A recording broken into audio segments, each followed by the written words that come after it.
I've sold 3 companies. My last company, I sold for $46.2 million. And now running my company acquisition.com, which has gone from 0 to over $500 million in portfolio value in less than 3 years. And today what I'm gonna do is I'm gonna condense a decade of brutal business truths into one video. Brutal business truth number 1, going 100 miles per hour towards your goals will likely lose you many friends and many supporters. Do it anyways, you will likely find better ones at your destination. The reality is that there's nothing wrong with people who aren't growing when you're growing, but it is very hard to grow quickly when the people around you are stagnant. It's better to have friends who expect you to grow than friends who wish you to remain as is for forever. When I decided to move out to California to pursue my career in fitness, none of my friends were taking big risks like that at the time. You know, they were all planning to stay in my hometown, work there, build careers there. It just wasn't the path for me. What I realized was the life that I was building was one where pretty much all of my time was spent chasing this big dream. As I was pursuing this path that was so different to all these people I was hanging out with, even just talking to them about my dreams and about my goals was slowing me down. All they did was tell me the reasons why my dreams and goals were not realistic. Me chasing my goals benefited them in no way because they weren't busy chasing their goals. It made it harder for me to achieve my goals, not easier, when I was friends with them. I let go of a lot of those friendships because I heard a lot of people ahead of me say, you know, you are who you hang out with. And I was like, well, crap, you know, the people I'm hanging out with are not the people I want to be like. I'm really grateful for that because though it was very lonely for a while, and though there were times where I felt like I was never going to find, quote, better people along the way, I did. And now I am happier than ever. I have more supporters than ever. I have more good friends than ever. And I feel really grateful for the people that are in my life because they make me want to be a better person. It creates a life where you're not separating your goals that you have from your relationships that you have, but they're all one and they all feed each other.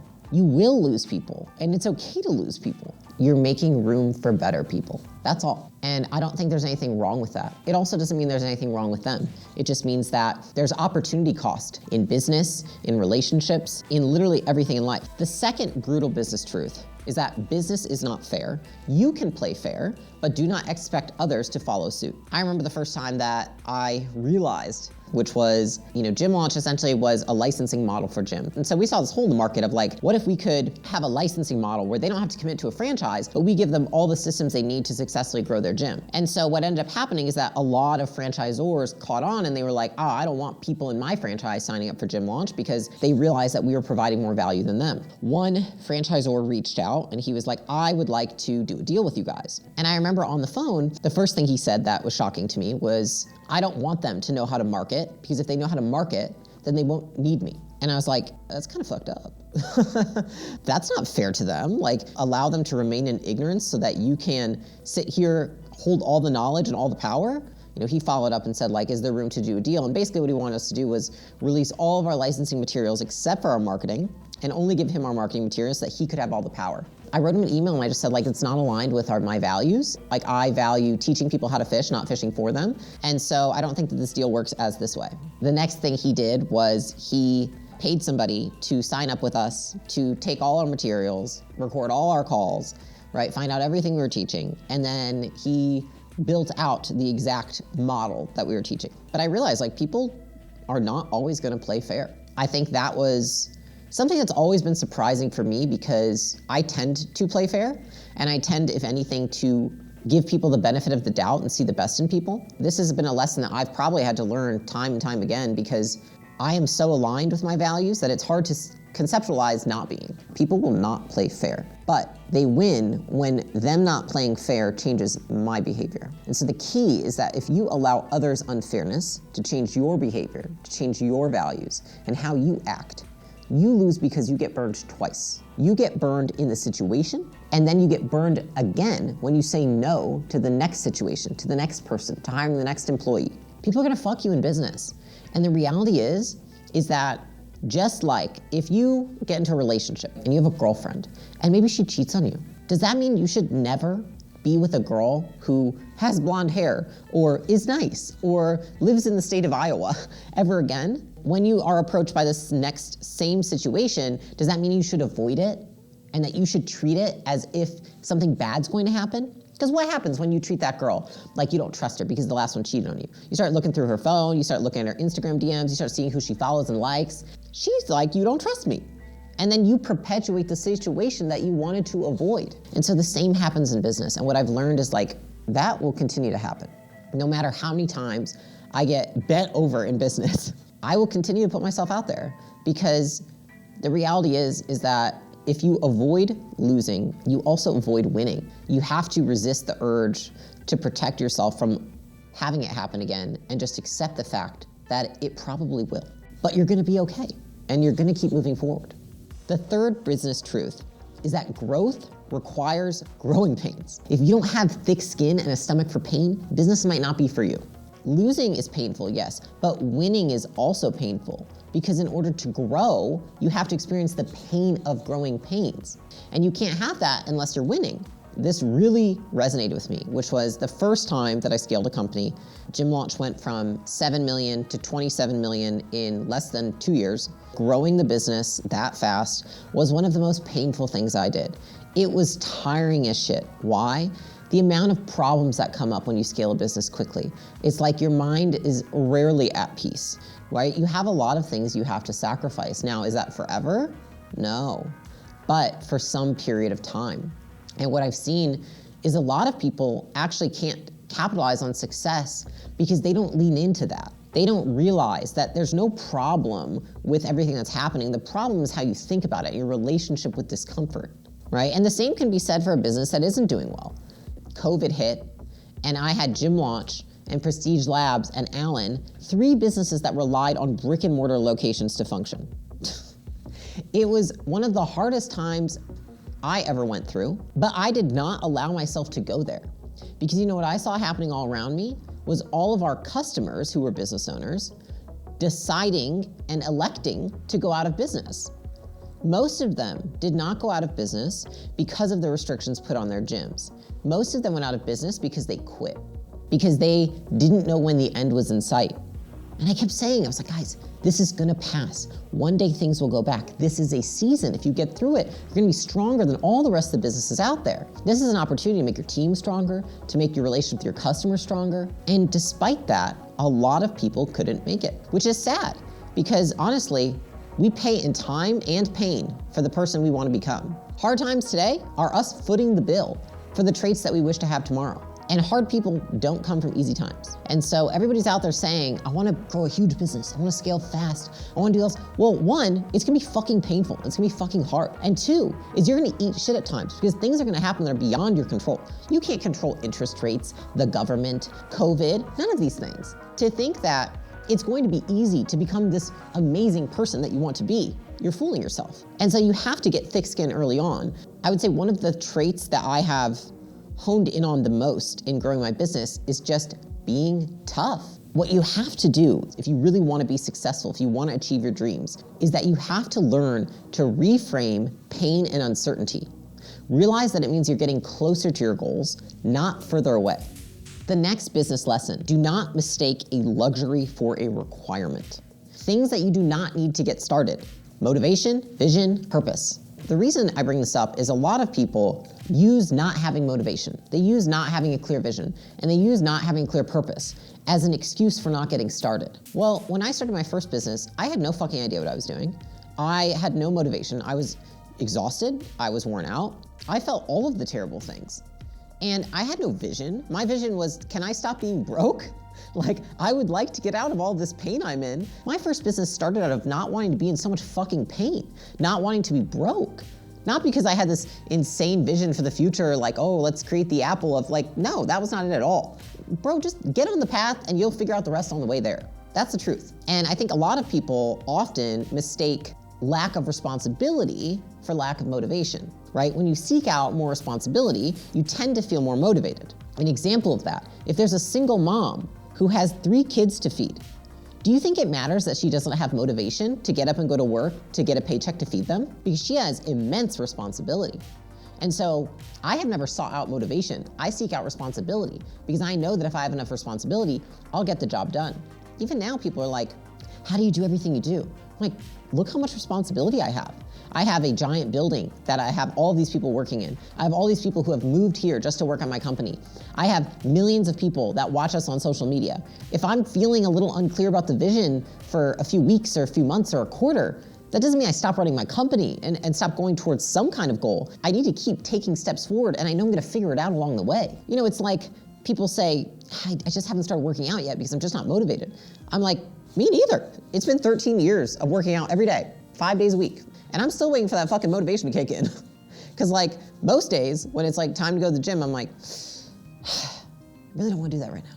Our brain makes up all these other things that we could do instead of the thing. Most of the times when something that I'm supposed to do comes up, I don't feel like it, I seemingly have more important things, or I feel generally apathetic and don't give a shit. And the thing is that I just ignore what my brain is coming up with. I'm like, thoughts are just sentences in my mind. I know that I've committed to working out this many days a week. Just because I have a thought doesn't mean I need to take it as a directive or a truth, right? It's just a thought. And so a lot of people, they have these thoughts that, oh my gosh, I'm not motivated, therefore I can't do the thing. No, not true at all. There's been people that have done more with less. Understand that a lot of the times the reason why your mind says you need this clear vision, you need this crazy purpose, and you need all this motivation, the motivation will come when you have more responsibility, which you don't get unless you take steps forward. Instead of trying to always find this vision and this motivation to get myself to move forward, instead I just ask myself, what action is going to take me closer to a future I desire? And then I act in accordance with my values, not with my feelings. Motivation is a myth. You create all of these things through your actions. And so act in accordance with your values, act in accordance with your commitments, and these things will come. But if you're using these as reasons not to get started, you are fooling yourself. The next business truth is that there is no such thing as imposter syndrome. There is inexperience, insecurity, and sucking before you're good. And these are to be expected. When I was 24 years old and I was leading a team of 120 people, I was insecure every day. And today, I feel insecure not because of what I don't know, but because of knowing how much I don't know. The insecurity has not gone away. I've just realized that that's part of the process, is that you're going to feel that way. If you're constantly growing and you're constantly in new situations, then you're constantly going to feel like, gosh, I don't know if I can do this. Maybe I feel imposter syndrome. And so there's a few things that I would say to that, which is one, I felt like an imposter the first few times I made content. But after making content 1,000 times, I don't feel that way so much anymore. I felt like an imposter the first time I started a business and had never done it before. But after the 5th time, I didn't feel that way so much. But even to this day, with all the experience I have, when I do something I've never done before, I felt like an imposter because I've never done it before. But I don't use those words because saying I feel like an imposter doesn't empower me, because they give me a direction. I'm not experienced, meaning I can go gain experience. And so do it 1,000 times and tell me if you feel like an imposter. Volume negates luck. Like, you're gonna feel that way until you've done it so many times, it's second nature. Calling it an imposter syndrome, it doesn't help you, regardless of if that feels like the right thing to say or not. Syndrome indicates some kind of medical condition. Like, there's nothing wrong with you for feeling like you're not yet good enough. Maybe it means that you need to work on something. Anytime that I felt like an imposter, it's either because I'm new with something or it's because I didn't practice enough. I didn't do the reps. And what I've learned nowadays is that, a lot of people look at certain things that we do and they call it luck. They're like, wow, you're really lucky that you're so good at leading a company, Layla. Well, yes, I spend 14 hours a day practicing that. The next business truth is that no matter how much success you get, you will not feel better. You just get better at feeling bad. People always say, money doesn't make you happy. And I remember when I was growing my first business, I was like, but I'll find that out for myself. I finally realized that success does not equate to happiness. Success is success. People can be very unhappy and also be successful. The first time I was growing my first business gym launch, I remember I felt really terrible a lot of the time. Like, I felt constant anxiety, constantly like I wasn't good enough. I felt like there was something wrong with me for having those feelings. And so it made the first time I grew a business very difficult, because though on paper it was very successful and all those things, I just was incredibly uncomfortable the whole time. And I was anxious about my anxiousness and stressed about my stress. And I kept thinking to myself, like, once I get this certain level of success, I really hope all this pain goes away. And it wasn't until I got to a certain level of success, I want to say my 5th year in business, and I just had this moment, I remember, when I was sitting on my couch at the end of the day when I realized success does not solve any of my problems in life. In fact, success sits in a different category. You can be successful and still have all of these things. And so what I realized is that I didn't need to focus on being more successful if I wanted to enjoy running my business. I need to focus on accepting feeling bad, making peace with the negative emotions that come when you're growing a business. Not even just making peace, but embracing them, inviting them in because of the growth that I knew that would come from them. What I actually have gotten better at now that I'm in my 10th year in business is I still have all the same feelings I used to have, but how I react to them is so different. I used to feel bad and guilty if I felt bad. And now I just embrace the season that comes. I'm like, guess we're stressed. Great.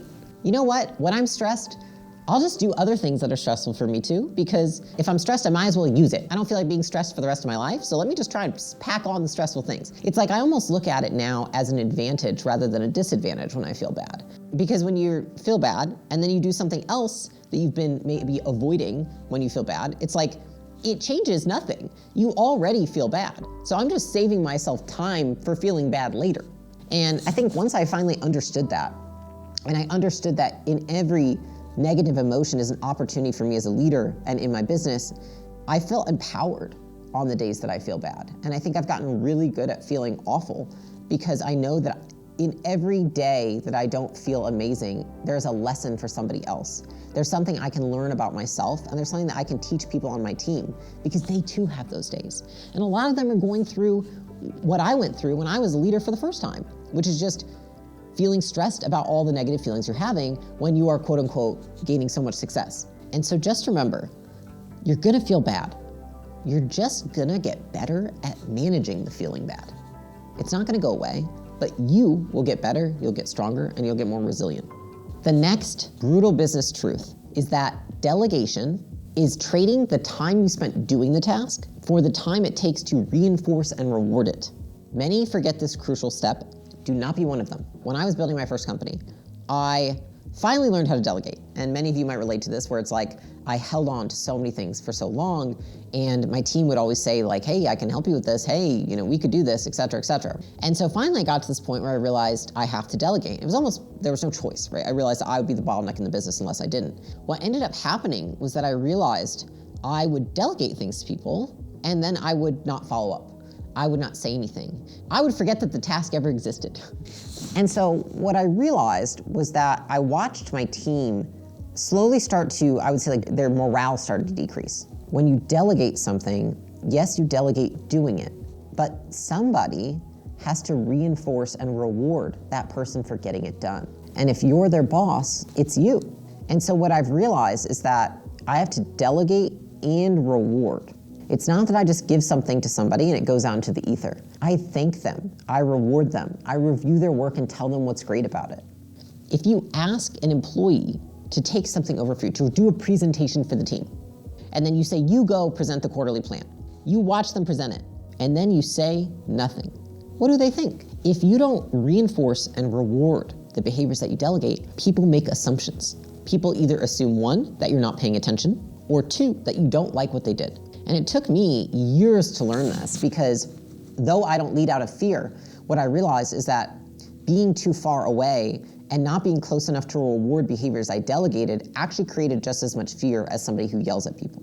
It left room for assumptions. And when people make assumptions, especially people who have been in very punishing work environments, they often assume the worst. And what I realized was that the one thing that I could do that really nobody else in the company could do was reinforce and reward the things they were working on. And it meant really more coming from me than anybody else. So even if other people gave them feedback, it meant more if I gave it. I've come to realize too is it doesn't take much. It's not like you need to put together this giant report talking about how amazing everything they wrote was. You just gotta give them a high five. This is a key piece that I think a lot of people miss in building a business because they assume I hire these people to do these jobs and then I have to think about it. You are the chief reinforcement officer. I look at it, I'm like, how many people have I rewarded today? I'll give you an example of something I did earlier today.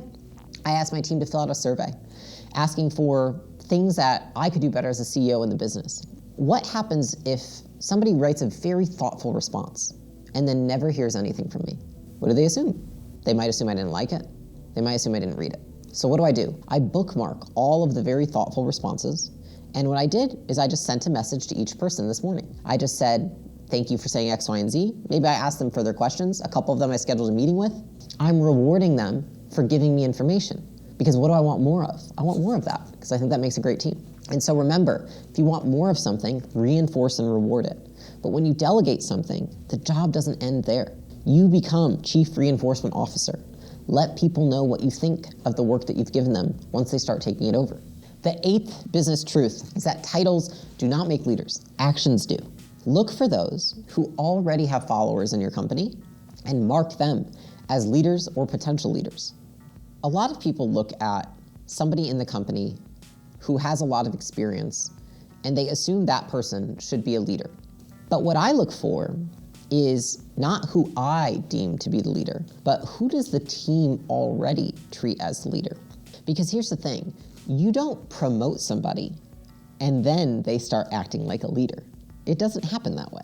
You see people who already are natural leaders, who already are exhibiting the traits of a leader, and then you mark them as a leader. You're just making official what is already happening.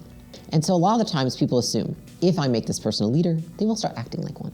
Think how long that's going to take versus somebody who already acts like a leader, people already follow, and now you're just making it official. It's the same as, there's people who have a mom and a dad, but when you ask them who raised you, they're like, really, it was my granddad. Why is he saying that? Because unofficially, his grandfather was his actual parent, and he was the actual person who he looked up to. The same goes in business. Many people can have a title, but that doesn't mean that they are a leader. It just means they have a title. When I was growing Gym Launch, like Kale, he was a salesperson, and then he became a sales manager, and then he became a coaching manager, and then head of product and coaching, and then a general manager, and then CEO. And the reason that I always promoted Kale was not necessarily his skill competency at every level, because were there people who were better at selling? Yes. But it was the fact that when I wasn't in the room, who did people listen to? People listened to Kale. Why did they listen to him? Because he was already a leader. And so putting him into those positions, I knew he was set up to win. He already had followers in the company. And a lot of people, and myself included, have made this mistake. I used to think that if I gave someone the title, they would become a leader. I had somebody who was an operations manager in one of my companies. I promoted that person to VP of operations. And when I promoted him, it was tough because suddenly he had all this authority, but he had no respect. And he had to give all these people direction, but they didn't want to follow him. And what I realized was, even though he had all the technical skill in the world, he had not won the hearts of the people on the team. And so I say this often, but I don't make you a leader, the team does. If you want to be a leader, you win the team, not just your boss. Because at the end of the day, you can get the title and you can get the role, but the people will vote you out. The next business truth is that strategy is not saying yes. Strategy is saying no to 99.9% of opportunities so that you can say yes to the one thing that moves the needle the most. Long-term success does not happen without saying no to short-term distractions. Even if something doesn't take your time, it takes your attention. And so a lot of people see things that they say are going to help them reach their goals, but they're actually just distractions. And so every time you do that, it's opportunity cost of your mind share. I learned this the hard way when we had Gym Launch, because there was a point in time where we had the decision of expanding Gym Launch to be international versus starting a supplement company. And the right move would have been to expand internationally. It was much more aligned with our vision, but it felt boring in a way, and what felt like the shiny, cool thing was launching a supplement line. And so what we did is we started a supplement company that we said, oh, that's part of this company. Well, we ended up with 2 companies.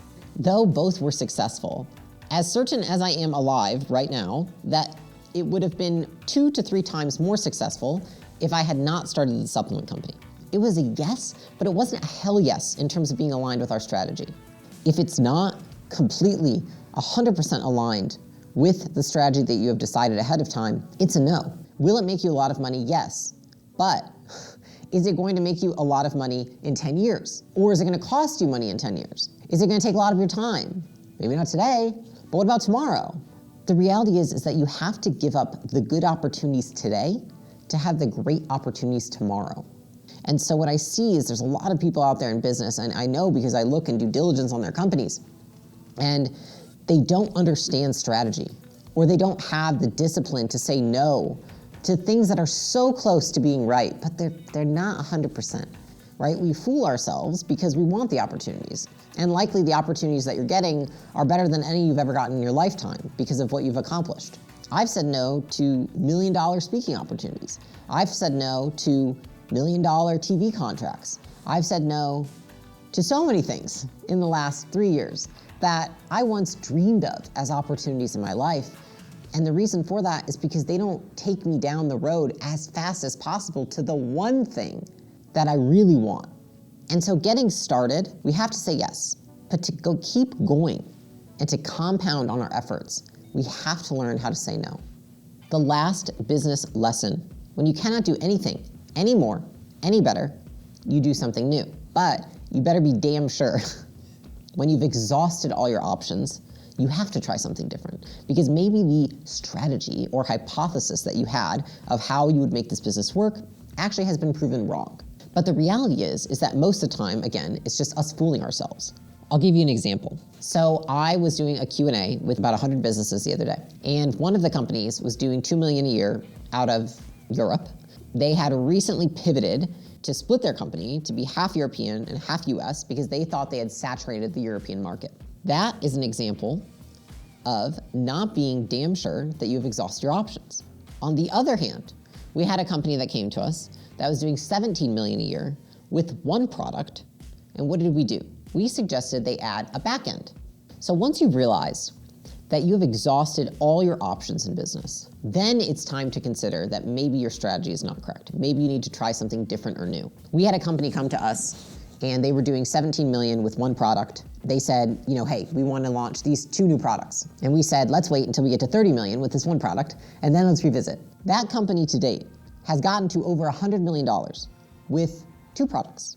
And in fact, those 2 products are pretty much the same, $100 million, versus a small business that came to us. And right before we invested in the company, they decided that they wanted to open up a completely new market. I said, why would you open up a new market?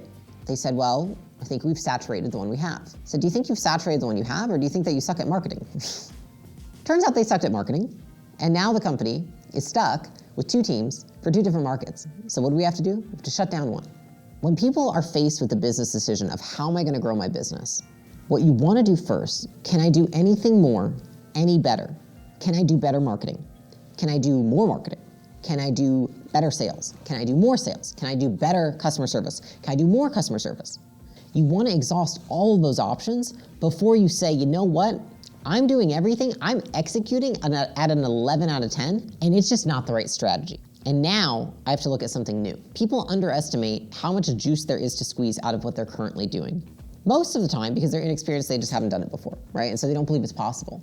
But to protect yourself from that, you have to ask yourself, where are you not getting the compound returns because you're not putting the effort in? I wanted to make this video for you guys because the reality is that growing a business is very painful. And there's a lot of sacrifices that are made.